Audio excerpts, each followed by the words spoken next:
வணக்கம் நண்பர்களே, உங்கள் எம்எஸ். இனிய தமிழ் புத்தாண்டு நல்வாழ்த்துக்கள். அப்புறம் 4 நாட்கள் உங்களுக்கு விடுமுறை. இப்போது பொதுத் தேர்வு நெருங்கிருச்சு. பொதுத் தேர்வுக்கான நாட்கள் பக்கத்தில் இருக்குது. உங்களுக்கு முன்னால் 2 விதமான பாடங்கள் இருக்குது. ஒன்று, நீங்கள் ஏற்கனவே படித்தது, நல்லா தெரிஞ்சது, தேவைப்பட்டால் ரிவிஷன் பண்ண வேண்டியது ஒரு பார்ட் இது இருக்குது. இது மேக்ஸிமம் பார்ட்டாக இருக்கும். இந்த பாடங்கள் தான் நிறையா படித்து முடிச்சிருப்பீங்க. இன்னொரு பார்ட் இருக்கும், 2 ரிவிஷனுக்கு அப்புறம் புதுசாக நடத்தியிருப்பாங்க, அல்லது நீங்கள் படிக்காமல் விட்ட பாடமாக இருக்கும். ரிவிஷன் டெஸ்ட்டுக்காக படிச்சுக்கிட்டு இந்த லெசன்ஸை ரொம்ப கான்சன்ட்ரேட் பண்ணாமல் இருந்திருப்பீங்க. எக்ஸாம் நெருங்கும்போது இப்போ நீங்கள் ஃபுல் மார்க் எடுக்கணும் அப்படிங்கிறதுக்கான முயற்சியில் ஈடுபட்டிருப்பீங்க. அந்த சந்தர்ப்பத்தில் எந்த பாடத்தை படிக்கிறது அப்படிங்கிற குழப்பம் உங்களுக்குள்ளே இருக்கும். ஏற்கனவே நான் படித்து ரிவிஷனுக்கு வெயிட் பண்ணிக்கிட்டு இருக்கக்கூடிய பாடங்களை படிக்கிறதா, அல்லது புதுசாக இருக்கக்கூடிய பாடங்களை படிக்கிறதா அப்படிங்கிற குழப்பம் நமக்குள்ளே ஏற்பட்டிருக்கிறது இயல்பு தான். ஒவ்வொருத்தருக்கும் மதிப்பெண்கள் எடுக்கணும் அப்படிங்கிற ஆசை இருக்கும்போது, போட்டி போடணுங்கிற எண்ணம் இருக்கும்போது கண்டிப்பாக இந்த குழப்பம் வரத்தான் செய்யும். இந்த குழப்பத்திலேருந்து எப்படி வெளியே வர்றது அப்படின்னு பார்த்தீங்கன்னா, நீங்கள் பர்சன்டேஜ் பிரிச்சுக்கிறது தான் பெஸ்ட். இவ்வளோ பர்சன்டேஜ் டைம் இந்த பாடங்களை படிக்கிறது, இவ்வளோ பர்சன்டேஜ் டைம் இந்த பாடங்களை படிக்கிறது அப்படின்னு சொல்லி ரேஷியோவில் பிரிச்சுக்கங்க. என்னை பொறுத்த வரைக்கும் நான் சொல்லக்கூடிய ரேஷியோ எது அப்படின்னு பார்த்தீங்கன்னா, நீங்கள் ஃபுல் மார்க் எடுக்கணும் அப்படின்னு முடிவு பண்ணிட்டீங்க அப்படின்னா 60-40 ரேஷியோ. அது என்ன 60-40 ரேஷியோ அப்படின்னு கேட்டிங்கன்னா, 60% நீங்கள் ஏற்கனவே படித்து ரிவிஷன் பண்ண வேண்டிய லெசன்ஸுக்கு ஒதுக்கிங்க. ஃபார் எக்ஸாம்பிள், இன்றைக்கி நீங்கள் ஃபிசிக்ஸ் படிக்கிறதுக்கு முடிவு பண்ணியிருக்கீங்க. 10th பொறுத்த வரைக்கும் நீங்கள் மேத்ஸ் படிக்கிறதுக்கு முடிவு பண்ணியிருக்கீங்க அப்படின்னு வச்சுக்குவோம். ஏன்னா ஒவ்வொரு ஸ்கூலுக்கும் ஒவ்வொரு ஸ்டூடெண்ட்டுக்கும் இண்டிவிஜுவல் ஸ்கெட்யூல் இருக்கும். நீங்கள் அதனோட அடிப்படையில் படிப்பீங்க.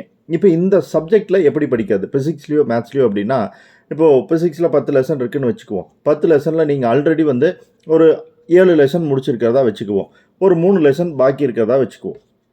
ஓகே, மொத்தம் 11 லெசன். 11 லெசனில் நீங்கள் 7 லெசன் படிச்சிட்டிங்க. மீதி 4 லெசன் இருக்குது அப்படின்னு வச்சுக்கிட்டோம்னா, இப்போ ஃபிசிக்ஸில் எதுக்கு இம்பார்ட்டன்ஸ் கொடுத்து படிக்கிறதுன்னு கேட்டிங்கன்னா, 60% நீங்கள் ஆல்ரெடி படித்து ரிவிஷன் பண்ணுறதுக்கான போர்ஷனுக்கு கொடுங்க. ஏன்னா மேஜர் போர்ஷன் அங்கே இருக்கிறதுனால நீங்கள் ரொம்ப ஈஸியாக கொஷின்ஸ் அட்டன் பண்ணி மேக்ஸிமம் மார்க்கை கன்ஃபார்மாக எடுக்கிறதுக்கு யூஸ்ஃபுல்லாக இருக்கும். மீதி 40% நீங்கள் புதுசாக படிக்கணும் அப்படின்னு நினைக்கக்கூடிய பாடங்களை படிங்க. புதுசாக படிக்கக்கூடிய பாடங்களை நீங்கள் 2 விதத்தில் படிக்கலாம். எப்படி படிக்கிறது அப்படின்னு பார்த்தீங்கன்னா, ஒன்று, அந்த பாடம் மொத்தத்துக்கும் இம்பார்ட்டன்ஸ் கொடுத்து படிக்கிறது, அல்லது அந்த பாடத்தில் இருக்கிற முக்கியமான கொஷின்ஸை மட்டும் படிக்கிறது. ஏன்னா புதுசாக படிக்கும்போது நமக்கு அந்த கொஷினையோ ஆன்சரையோ படிக்கிறதுக்கு ரொம்ப நேரம் டைம் எடுத்துக்கும். அதே சமயத்தில் ரிவிஷன் பண்ணுறதுக்கு கம்மியான டைம் இருக்கும். ஸோ நீங்கள் 60% டைம் நீங்கள் ஏற்கனவே படிச்சிருக்கிற ரிவிஷன் பண்ணுற பாடத்துக்கு ஒதுக்குறீங்க அப்படின்னா 7 பாடத்தையும் உங்களால் ரிவிஷன் பண்ணிட முடியும். அது இல்லாமல் நீங்கள் அடிஷ்னலாக இந்த 40% பண்ணி வைக்கும்போது டெஃபினட்டாக உங்களால் 90+ மார்க் ஸ்கோர் பண்ண முடியுங்கிறத ஷூராக சொல்ல முடியும். முழுசாக படித்தா தான் 100% மார்க். ஏன்னா அதுக்கான அஷூரன்ஸ் யாராலையும் கொடுக்க முடியாது நீங்கள் ஃபுல்லாக பாடத்தை படிக்காமல். ஸோ நீங்கள் இந்த 60-40 ரேஷியோவை யூஸ் பண்ணி எந்த சப்ஜெக்டை படித்தீங்கனாலும் உங்களுடைய மார்க் 90%க்கு மேலே போகிறதுக்கான எல்லா சாத்தியக்கூறுகளும் இருக்குது. கண்டிப்பாக உங்களால் ஒரு நல்ல மதிப்பெண்ணை அடைய முடியும். ஈவன் உங்களால் சென்டமே கூட ஸ்கோர் பண்ண முடியும். ஸோ என்னுடைய சஜஷன் இது தான்.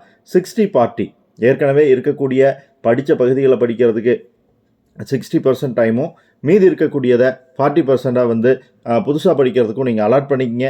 ரொம்ப ஈஸியாக எக்ஸாமை சக்ஸஸ் பண்ணிடலாம். நீங்கள் என்ன நினைக்கிறீங்க? நீங்கள் எந்த மாதிரி படிக்கிறீங்க? கீழே கமெண்ட்டில் சொல்லுங்கள். உங்களோட ஃப்ரெண்ட்ஸும் தெரிஞ்சுக்குவாங்க. வீடியோ பிடிச்சிருந்தா லைக் பண்ணி ஃப்ரெண்ட்ஸுக்கு ஷேர் பண்ணுங்கள். சேனலை சப்ஸ்கிரைப் பண்ணி சப்போர்ட் பண்ணுங்கள். மீண்டும் அடுத்த வீடியோவில் சந்திக்கலாம் நண்பர்களே. நன்றி.